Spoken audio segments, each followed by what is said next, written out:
اگر خدا نہ خواستہ فالج ہو جائے۔ ڈاکٹر کیسر شیرازی ڈاکٹر ہیں اور راولپنڈی کے سرکاری ہسپتال میں کام کرتے ہیں۔ یہ جمعرات 16 دسمبر کو ڈیوٹی پر تھے۔ ان کے ایک کولیگ ڈاکٹر ملک نعیم ان سے ملاقات کے لیے آئے۔ ڈاکٹر نعیم نے انہیں 1:20 پر فون کیا۔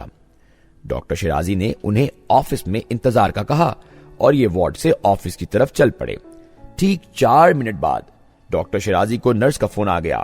نرس نے بتایا، سر ڈاکٹر نعیم فرش پر گر گئے ہیں، یہ دوڑ کر پہنچے۔ ڈاکٹر ملک نعیم نیم بے ہوشی کے عالم میں گرے پڑے تھے۔ ڈاکٹر شیرازی نے معائنہ کیا، پتا چلا ڈاکٹر نعیم کو فالج کا اٹیک ہو چکا ہے اور ان کے جسم کی بائیں سائیڈ کام نہیں کر رہی۔ ڈاکٹر شیرازی نے فوراً ایمبولینس بلائی۔ ڈاکٹر نعیم کو اٹھا کر ایمبولینس میں رکھا اور راولپنڈی انسٹیٹیوٹ آف کارڈیولوجی کی طرف دوڑ پڑے۔ ان کے کولیگز انہیں روکتے رہ گئے۔ ان کا کہنا تھا، یہ فالج کا اٹیک ہے مگر آپ انہیں دل کے ہسپتال لے جا رہے ہیں۔ لیکن ڈاکٹر شیرازی نے کسی کے مشورے پر توجہ نہ دی اور یہ 10 منٹ میں ڈاکٹر نعیم کو لے کر RIC پہنچ گئے۔ CT اسکین ہوا۔ اگلے 10 منٹ میں ڈاکٹر نعیم کو انجیکشن لگا دیا گیا اور یہ 1 گھنٹے بعد بالکل صحت مند تھے۔ فالج انہیں چھو کر نکل گیا تھا۔ ڈاکٹر نعیم 2 دن مزید ہسپتال میں رہ کر گھر چلے جائیں گے اور یہ عام نارمل زندگی گزاریں گے۔ ڈاکٹر کیسر شیرازی نے اس واقعے کے بعد ایک دوست کے ذریعے مجھ سے رابطہ کیا اور حکم دیا، آپ پلیز لوگوں کو فالج کے بارے میں بتائیں۔ ہمارے ملک میں ہر سال ہزاروں لاکھوں لوگ فالج کی وجہ سے معذور ہو جاتے ہیں۔ آپ کا ایک کالم ان لوگوں کی جان بچا سکتا ہے۔ ڈاکٹر صاحب کا کہنا تھا، موٹاپے، شوگر، بلڈ پریشر، کولیسٹرول اور تمباکو نوشی کی وجہ سے ہمارے خون میں کلاٹ بن جاتے ہیں۔ یہ کلاٹ اچانک کسی وقت ہمارے دماغ کی کوئی نس بند کر دیتے ہیں اور یوں ہمارے جسم کا دایاں یا بایاں حصہ مفلوج ہو جاتا ہے۔ میڈیکل سائنس میں اس حملے کو فالج کہتے ہیں اور یہ چند سیکنڈز میں کسی بھی شخص کو ہو سکتا ہے اور وہ شخص باقی زندگی بستر تک محدود ہو جاتا ہے۔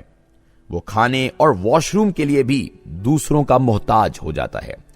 دنیا میں چند سال پہلے تک فالج کا کوئی علاج نہیں تھا، لیکن پھر میڈیکل سائنس نے فالج کا علاج دریافت کر لیا۔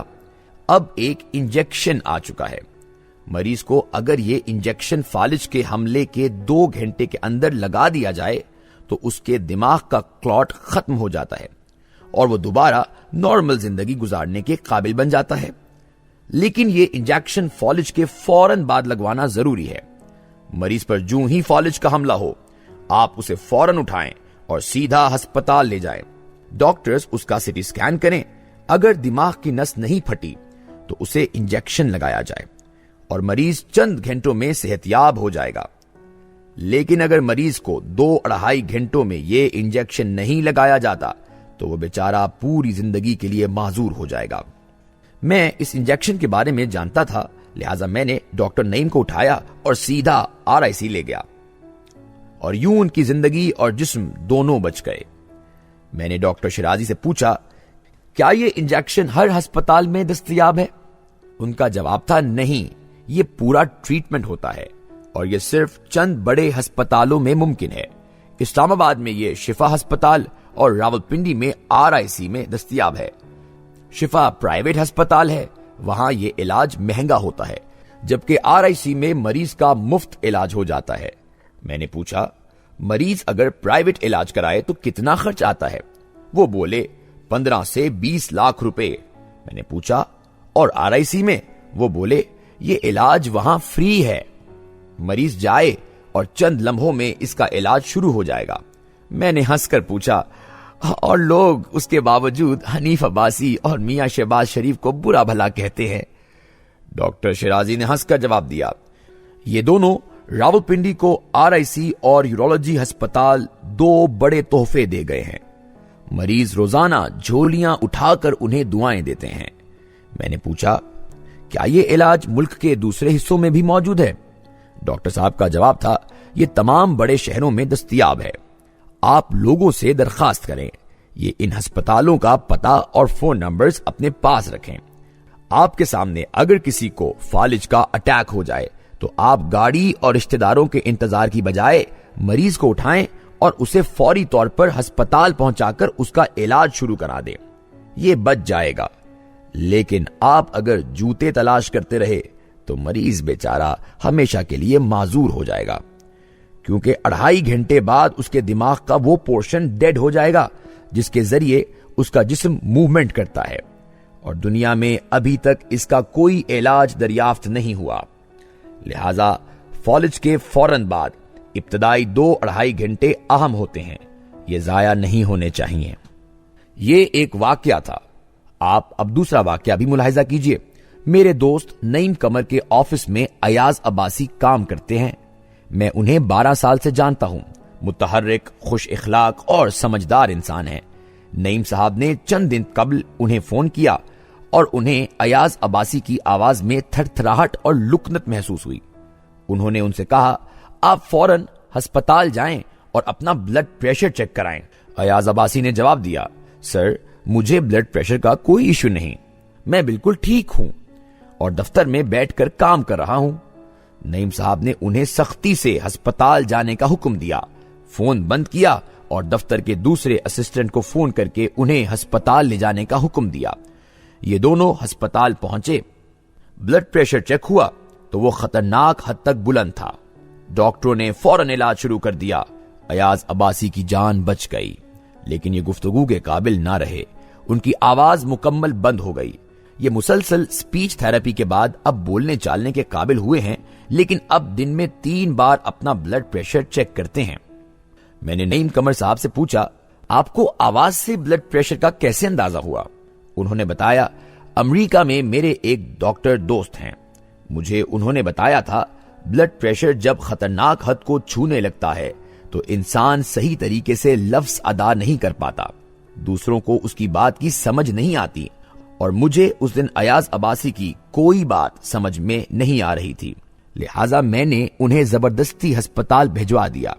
یہ انفارمیشن میرے لیے نئی تھی، لہٰذا میری آپ سے بھی درخواست ہے، آپ کو بھی جب بولنے میں دقت ہو یا آپ کا کوئی عزیز رشتہ دار یا دوست اچانک بولتے بولتے لکنت کا شکار ہو جائے اور آپ کو اس کی بات کی سمجھ نہ آ رہی ہو تو آپ فوراً اس کا بلڈ پریشر چیک کرا دیں اور علاج شروع کرائیں، ورنہ اسے ہارٹ اٹیک ہو جائے گا، اور وہ اگر ہارٹ اٹیک سے بچ بھی گیا تو بھی اس کی زبان، کان اور آنکھوں میں سے کسی نہ کسی عضو کا نقصان ہو جائے گا۔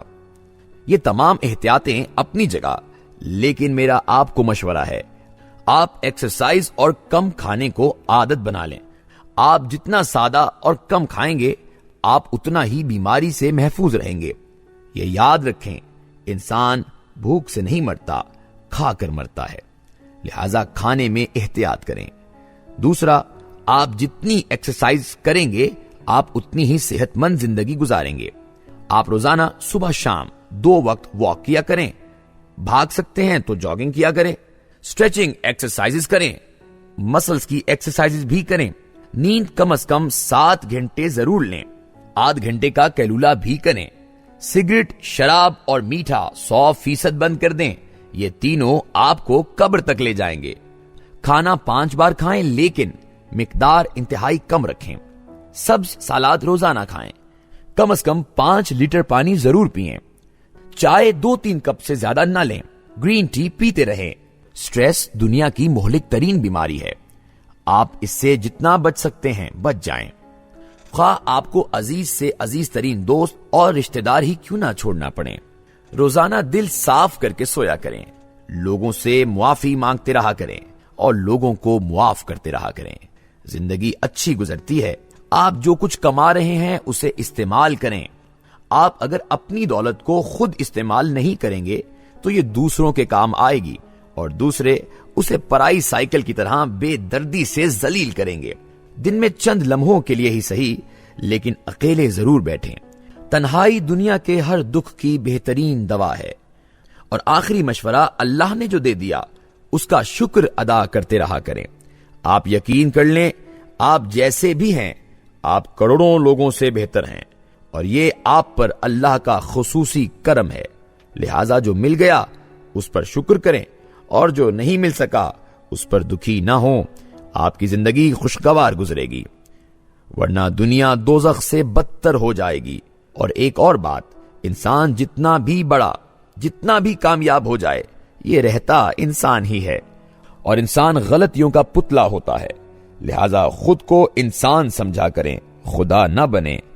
خدا اس کائنات میں صرف ایک ہے اور بس۔